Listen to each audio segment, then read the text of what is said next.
Please comment করে জানিও যে আমাকে এই লুকটা কেমন লাগছে। Should I continue this look or should I continue this look? Otherwise সেই দাঁড়িয়ে লাগলো। I can't tolerate ওরা বললো আমাকে তো দেখতে হয় মুখটা। রটেন পাপায়া দেখো কি নেব, ম্যাঙ্গোজে ঢাল দেখো। এই যে লোলা বলে এই দোকানটার নাম। এখানে tea cold. Good morning everyone, welcome back to our channel Devi blogs. তো আমার এই নিউ লুকটা দেখে নিশ্চয়ই তোমরা একটু ঘাবড়ে যাবে। হ্যাঁ, আমি কালকে ডিসাইড করলাম যে এবারে একটু ক্লিন শেভ হওয়া যায়, কেননা এত গরম পড়েছে আর আমি দাড়িটা প্রায় অনেক শতাব্দী ধরে কাটি না। তো কালকে মনে হলো যে হ্যাঁ, এত গরমের মানে এখানটা না ইরিটেট হচ্ছে, তাহলে ওই না একবার কেটে দেখি কেমন লাগে। তো এখন কাটার পর অদ্ভুত লাগছে, মনে হচ্ছে না মাস্ক পরে সব জায়গায় যেতে হবে। কালকে যখন আমি দাড়িটা কেটে ঘরে ঢুকেছি, জাস্ট রেমি এই যে এইখানে দাঁড়িয়ে ছিল, এখান থেকে আইবল থেকে দেখেছে, দেখার পর আর দরজা খুলছে না, বলছে না না আমি দরজা খুলবো না। আমি বলছি ভাই আমি দরজাটা খোল। বলছি এত বাজে লাগছে দেখতে, তো কি করা যাবে, এটা ভাবলাম এটা করে দেখি। অনেক দিন ধরে দাড়ি কাটা হয় না, তো ইচ্ছা না, দেখো এত ইরিটেশন হয় না, তো গরমে আরো বেশি ইরিটেশন হয়ে যায়। তো ও তো কালকে বলছে না ভাই আমি এই লোককে চিনি না, আমি থাকবো না এর সাথে, তুই আগে দাড়ি গজিয়ে আন, নলে মাস্ক পরে থাক ঘরে। তো এখন এই চলছে, ও মুখের দিকে তাকাচ্ছে ওরা।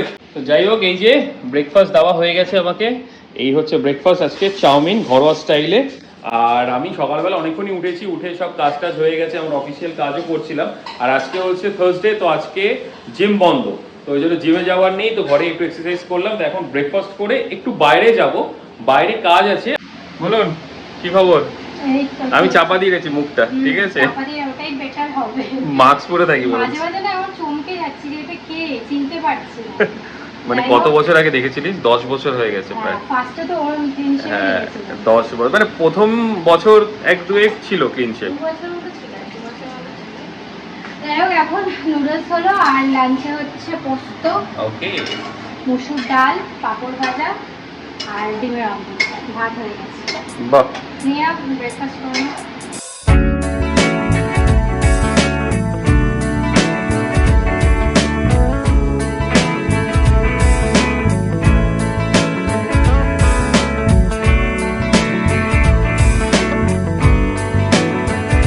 আমাদের এখন সব ব্যালকনি সব কিছু গাছ মুক্ত, মানে গাছটাকে এখান থেকে সরিয়ে দেওয়া হয়েছে। এইখানে ব্যালকনিতে রয়েছে, এই যে রান্নাঘরে ছিল, রান্নাঘরেও কিচ্ছু নেই, প্লাস বেডরুম,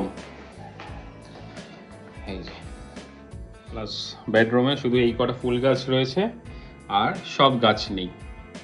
তাহলে প্রশ্ন হচ্ছে গাছগুলো গেল কোথায়? এই যে পুরো নার্সারি, একটা ছোট্ট মোট্ট নার্সারি। এখান থেকে যদি দেখা যায়, এই যে এরকম ভাবে অবস্থা। এখানেও আছে, এখানে, এখানে আর এখানে সারি দিয়ে সব গাছ। ব্যাপারটা কি হয়েছে, গাছগুলোকে কেন বাইরে রেখেছি, কেননা এত রোদের তাপ, তো আমাদের এখানে এখনো শেডটা লাগানো হয়নি। তো রোদের তাপে না গাছগুলো সব ক্ষয়ক্ষতি হয়ে যায়, পুড়ে যাচ্ছে পাতাগুলো। মানি প্ল্যান্ট তো বেশি, তো মানি প্ল্যান্ট খুব সূক্ষ্ম গাছ, ওগুলো ইনডোর প্ল্যান্ট, তো ওগুলো যখন বাইরে রেখেছি রোদের তাপে একদম পুরো পুড়ে পুড়ে যায়। গ্রিলের মিস্ত্রি আছে, যে গ্রিলের সব কিছু কাজ করেছে, তার সাথে কথা হয়ে গেছে, তো আমরা অলরেডি পারমিশন পেয়ে গেছিলে, এতদিন ধরে পারমিশন পাইনি। এখন আমরা পারমিশন পেয়েছি যে ওপরে গ্রিন কালারের শেডটা লাগাতে পারবো। ওর সাথে কথা হয়েছে, বাট ঈদের জন্য ওরা কাজ করতে পারেনি এতদিন, বাট পরশু দিন আসবে, পরশু দিন এসে মাপটাপ নিয়ে গ্রিলের এই কাজগুলো হোপফুলি এই সপ্তাহের মধ্যে করে দেবে, যেটা বলেছে। তারপরে গাছগুলোকে ওখানে ভালোভাবে লাগাতে পারবো, ওই জন্য এখন গাছগুলোকে বাইরে রেখে দিয়ে, গাছগুলো ভালো রয়েছে। খুব বাজে লাগছে। ইস, সিরিয়াসলি তখন থেকে খালি একই কথা বলে যাচ্ছে, খালি বাজে লাগে ভাই, অতটা বাজে লাগে? তোমরা প্লিজ কমেন্ট করে জানিও খুবই বাজে লাগে, কতটা বাজে লাগে। বেশি বাজে কমেন্ট করো না, খুব বাজে কমেন্ট করো না। যাই হোক, তো এখন বেরাচ্ছি, অ্যাকচুয়ালি আজকে বৃহস্পতিবার, তো আমাদের ওই আম্রপল্লব যে ঘটের জন্য দেয়, তো আম্রপল্লব আর ওই তো ফুল আনলেই ওর মধ্যে দিয়ে তো দেখা যাক, অলরেডি লেট হয়ে গেছে। এখন আমার মনে পড়লো, কাল ন্যাচারালি আমরা বুধবার দিন ওটাকে এনে স্টোর করে রাখি, বাট এখন দেখা যাক। তাড়াতাড়ি যাও আর মিষ্টি কি ঠাকুরের, তাই বল। আর এখানে আমার পোস্ত রেডি, পোস্ত, ডাল, ভাত, পাঁপড় ভাজাও হয়েছে। আর এটা কি, ও আমার চাউমিন। পুরো মানে ছোটোখাটো একটা নার্সারি বানিয়ে দিয়েছে এই জায়গাটাতে। কি অবস্থা! বাট এই জায়গাটা না বেরোলে ঠান্ডা লাগে না সকালবেলা, যেহেতু গাছের জন্য।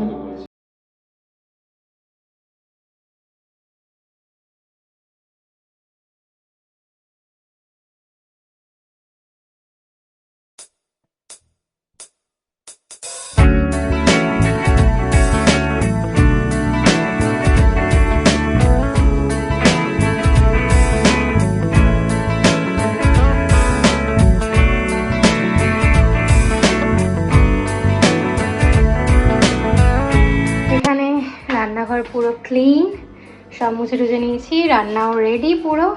আর এই হলো ব্ল্যাক পেপার, মানে গোটা ব্ল্যাক পেপার। এটা কিনে এনে ধুয়ে রেখে দিয়েছিলাম, শুকিয়ে গেছে। এটাকে করবো গ্রাইন্ড, দেন এটা হয়ে যাবে ব্ল্যাক পেপারের গুঁড়ো। তো ওটা আমাদের ব্ল্যাক পেপার সব কিছুতে লাগে, মানে নুডলস খেতে, ম্যাগি খেতে, আর খাওয়াও ভালো, তার জন্য এতগুলো নিয়ে এসেছি। তো এটাকে করবো গ্রাইন্ড। আজকে অনেকদিন ধরে করাই হচ্ছে না, পড়েই রয়েছে। তো এখন যাবো স্নান করতে, দেন এসে দেবো পুজো। আর অভি তো গেছে ফুল আনতে, ফুল মিষ্টি আনতে। তো ওটা আনলে আমি পুজোটা দিয়ে দিতে পারবো। তো যাই আগে স্নানটা করে নিই, দেন পুজো দিতে আমার হাফ অ্যান আওয়ার মতো আজকে লাগবে, কারণ থার্সডে। তো যাই হোক, ফুল পায় নাকি আগে সেটা দেখি।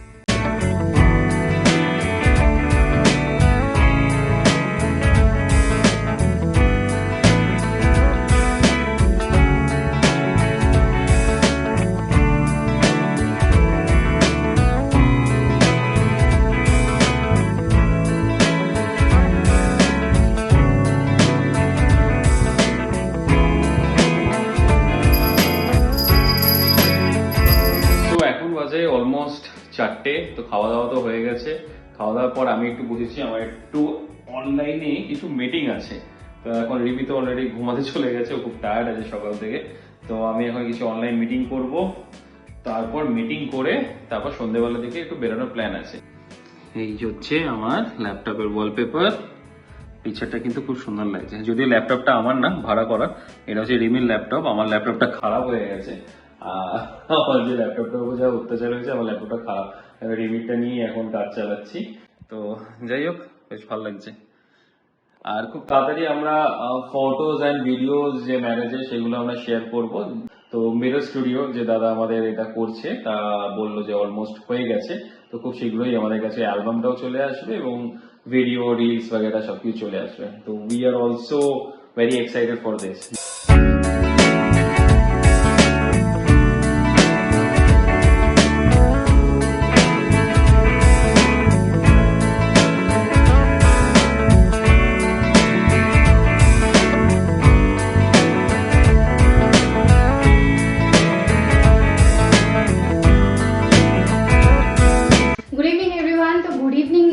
হতে যায়, মানে অনেকটাই লেট হয়ে গেছে, 8:30 বাজে। আমি তো একটু রেস্ট নিচ্ছিলাম। অ্যাকচুয়ালি বেরোনোর প্ল্যান ছিল, ভেবেছিলাম মিষ্টি হবে, যে অনেকদিন মিষ্টি খাওয়া হয় না, ওকে বলেওছিলাম। বাট ওরা এত কাজের প্রেশার, তো ওইখানে ঘরে বসে কাজ করছিল। তো আমি একটু নাক দেখে ঘুমিয়ে তাড়াতাড়ি উঠে সন্ধ্যে দিয়ে চা খেয়ে, তো এখন আর বেরোতে ইচ্ছা করছিল না। তাও ভাবছি একটু বেরোই, একটু ফুচকাচ নিয়ে আমার কেক ফেক খেয়ে আসবো। চা খেতে মোটামুটি আমরা প্রত্যেক সন্ধ্যেবেলায় বেরোই, তো ওই জন্য বেরোলাম ঝটপট করে। আর প্রচন্ড গরম লাগছে, বাপরে বাপ। আজকে প্ল্যান ছিল হচ্ছে ট্যুর অ্যান্ড ট্রাভেলস এর অফিসে যাওয়া। হ্যাঁ, ট্যুর অ্যান্ড ট্রাভেলস যাওয়া, কারণ আমাদের ব্যাক টু ব্যাক এই মাসে অনেকগুলো জার্নি আছে, ঠিক আছে? তো সেই জন্য টিকিট কাটতে যেতাম। তো আজকে হলো না, সামহাও হয়তো আমরা মেবি 2-3 দিন পরে যাব। তো বাট এই মাসে অনেকগুলোই জার্নি আছে ব্যাক টু ব্যাক। তো ভালো, আমরাও এক্সাইটেড, যদি কিছু ভালো ভালো ব্লগও করার আছে। এখন কিছু রিভিল করছি না, পরে ঠিক সময় রিভিল করব। আর এছাড়াও আরেকটা জিনিস আছে যেটা আমাদের এখানে রোববার দিন সোসাইটিতে হবে, সেটা এসে ঘরে এসে বলছি। এখন আসলাম আমরা ফ্রেশ সিগনেচার, যেটা ওই রিলায়েন্সেরই ইয়ে, তাই তো? স্মার্ট বাজারের এটা প্রিমিয়াম ক্যাটাগরি একটু। আমি বলছি স্মার্ট বাজারে একটু গেলে হতো, ওই টুকটা কিছু ঘরের সবজি যদি পাওয়া যায় নিতাম। আর একটু পাস্তা দেখেছিলাম, খুব ভালো কোয়ালিটি, বাড়িতে এনেছিল। তো ওটা এখানে পাবো কিনা জানি না, এটা তো স্মার্ট বাজার না, ফ্রেশ সিগনেচার, ফ্রেশ জিনিস পাওয়া যায়। সব ফ্রেশ না, সব কিছু ভালো জিনিসই পাওয়া যায়। চলো চলো দেখা যাক। আমাদের মানে কি বলবো, রাজারহাটের একদম সামনে মেন রোডের মধ্যে পড়ে। এখানে হেড টার্নার্সও আছে। এইটাতে তুই এসেছিলিস আগে? হ্যাঁ, এসেছিলাম, বাট করানো হয়নি। একে তো গরম, এসি নেই, তার মধ্যে এই হচ্ছে অবস্থা। রটেন পাপায়া, দেখো কি নেবো, ম্যাঙ্গোজের ঝাল দেখো। এই অবস্থা রিলায়েন্স সিগনেচার স্টোরে আরে ফ্রেশ তো ওটা ঠিক আছে, বাট এটা সিগনেচার স্টোর, মানে এটা প্রিমিয়াম স্টোর। একটা এসি নেই, ফ্যান চলছে না। বাবা, রিলায়েন্স কি এত গরিব হয়ে গেছে? কি হলো? কিছু পাচ্ছি না নেওয়ার মতো। একটু শসাটা একটু ফ্রেশ আছে, আর শসা আমাদের এখন চলো লাগবে চলো না। চলো, আমার আমাদের লাগতো ওই ওটা নেই, পাস্তা। এর থেকে ভালো ওই বাগুইয়ারি রোডে যাই, যদি খোলা থাকে তাহলে। ভাই এখানে নাহলে দম বন্ধ হয়ে মরে যাবো, সিরিয়াসলি। তো বেরিয়ে গেলাম বাইরে, ঠান্ডা বেশি ভেতরের থেকে। 9:10 বাজে। চলো কিছু খাওয়া যাক। কোথা থেকে কোথায় চলে এসেছি আমরা, চলে এসেছি সেই লোলা। লোলা এই জায়গাটার নাম কি? এটা সল্টলেক সেক্টর 1। সেক্টর 1। তো এখানে চলে এসেছি, আগে প্রচুর আসতাম চা খেতে। এই যে লোলা বলে এই দোকানটার নাম। এখানে টি, কোল্ড ড্রিঙ্ক সব কিছু পাওয়া যায়, স্যান্ডউইচেসও পাওয়া যায়। তো আমি একটা ছোটো চা নিলাম। ও খাবে না, ওখানে ম্যাগি খাবে। এই ম্যাগি, এই যে আমার চা থেকে ভাগ বসেছে। চাটা মানে চাটা খেতে গিয়ে ওর জিভটা পুড়ে গেছে। তাহলে আমি এটা টেস্ট করে দেখি। আর আমার ভালো। ম্যাগি হচ্ছে এগ ম্যাগি। এই যে এখান থেকে এগ ম্যাগি, এই জায়গাটা বেশ সুন্দর। এই দোকানটা থেকে না আমরা আগে অনেক খেতাম। হুম। তখন তো চিকেন ম্যাগিও খেয়েছিলাম। আর ওখানে তোর দেখ ফ্রেন্ডরা বসে আছে। আর এইখানে যখনই আমরা এসেছি এই আসে, ঠিক এই সময়টাই আসে। হ্যাঁ, আদর করবো তো, এটা দেখি সুন্দর। আর অ্যাড অন আছে, আছে গোল্ডেন রিট্রিভার।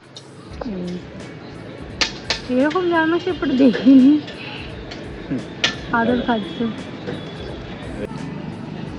পুরো ধোঁয়া উঠছে, সিরিয়াসলি দারুণ। এখানে আমরা প্রায় আসি, তো এটা আমাদের কাছে নতুন না, আজকে টাইম পেয়েছি তো আবেগ এসেছি। অনেকটাই দূরে এসেছি, টেস্ট করো।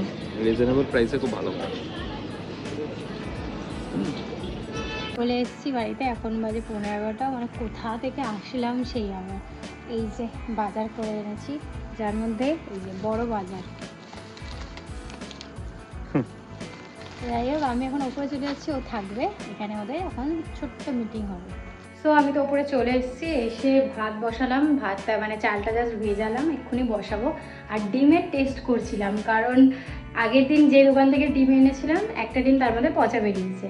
তার আগের দিন এনেছিলাম, সেটাও পচা বেরিয়েছিল, এক পিস করে আর কি। তো আজকে সেই দোকানটায় গেছি, সেম দোকানটায় গিয়ে, অভি তো বলতে দেবে না, আমি তাও বলেছি যে একটা ডিম না পচা বেরিয়েছিল, পরশু দিন নিয়েছিলাম। তো উনি বললো গরম তো, গরমে হতে পারে, আর কি করা যাবে। তো আমি আবার আজকে নিলাম, 6টা ডিম নিয়েছি।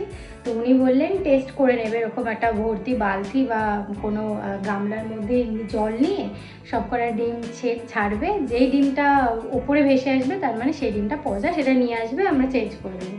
তো এই নিয়ে আমি ওই জন্য আগে টেস্ট করলাম, বালতি তো না, এইটার মধ্যে টেস্ট করলাম। তো ডিমের সাইজগুলো কিন্তু বড় বড় আছে, একটাও ডুবে যায়নি। 6টাই মানে একটাও ভেসে ওঠেনি, সব কটাই নিচে ডুবেছিল। তো এখন বাজে 11:30, একটু দেরি হয়ে গেল। তো এই জাস্ট নিচ থেকে ওপরে এলাম, তো সব কিছু কথাবার্তা হলো। তো যেমনটা বললাম আমি নিচেই দাঁড়িয়ে, যে আমরা রামনবমী এখানে সেলিব্রেট করব। তো this is the first time, তো এটা বেশ ভালো এক্সাইটিং ব্যাপার। তো অনেকেই তোমরা রামনবমী সেলিব্রেট করছো, আর অনেকেই করো। তো আমরা রোববার দিন করব, একটা ছোট্ট মোটো পুজো হবে, খাওয়া দাওয়া হবে। আইটেম হচ্ছে ফ্রাইড রাইস অ্যান্ড চিলি পনির। তার সাথে সেই তার সাথে সেই বিখ্যাত আমাদের সেই বড় বেগুনি, চাটনি, পাপড়। আর হ্যাঁ, লাস্ট ব্লগে একজন আমাদের কমেন্ট করেছে, মৃণাল কান্তি পাত্র, রাইট? এটা দেখছি। তো মৃণাল, যেটা লিখেছো তুমি, ব্লগগুলো এবার একটু লেন্দি হোক, বড় ছোট ব্লগ চেষ্টা করব। হ্যাঁ, এটা অ্যাকচুয়ালি আমরা প্রিপেয়ার ছিলাম না যে ব্লগ করব কিনা, যেহেতু বেলেঘাটা গিয়েছিলাম, গাড়ি নিয়ে বেরিয়েছিলাম, একটু ছোটখাটো কাজ ছিল, তার জন্যই করা। তো একটু ছোট হয়ে গেছে, অবভিয়াসলি বড় একটু করার চেষ্টা করব। এটা একটু ছোটই হয়ে গেছে না? Definitely will try. আমরা এবার থেকে বড় করারই চেষ্টা করব, এবার যতটা পারবো চেষ্টা করব। তো চলো, আজকে ব্লগটা তাহলে এইটুকুই রইলো। ব্লগটা থেকে যদি কিছু ভালো লেগে থাকে, প্লিজ লাইক, শেয়ার, কমেন্ট করে দিও, এবং আমার চ্যানেলটা অবশ্যই সাবস্ক্রাইব করে দিও। দেখা হচ্ছে নতুন একটা এক্সাইটেড ব্লগে। Till then tata. ততদিন ওর দাড়িটা উঠে যাবে, ভালো লুকেও দেখতে পাবে। আর প্লিজ কমেন্ট করে জানিও যে আমাকে এই লুকটা কেমন লাগছে। Should I continue this look or not? Should I continue this look? Otherwise সেই দাড়িয়ালা look I can tolerate। ওরা বললেও আমাকে তো দেখতে হয়, মুখটা ঘুরে ফিরে দেখছি, মুখটা বাবা চাচি 420 এর দিন। আরে সিরিয়াসলি কি অসুবিধা হচ্ছে জানিস তো, মানে মনে হচ্ছে কি এটা নেই, শরীর থেকে এটা চলে গেছে, উঠে গেছে। হ্যাঁ, একদিনের মধ্যে অনেকটা উঠে গেছে, মানে গ্রোথটা বেশি ভালো। ভালো কিন্তু অনেকটা, কালকে সকালে দেখবো অনেকটা হয়ে গেছে। হ্যাঁ, চবনপ্রাশ খাওয়াবো নাকি? আমি আগে নিজেকে দিলাসা দিচ্ছি যে একটু। তো চলো কমেন্ট করে জানিও আমার এই লুকটা কেমন লাগে। তো গুড নাইট এন্ড টাটাস।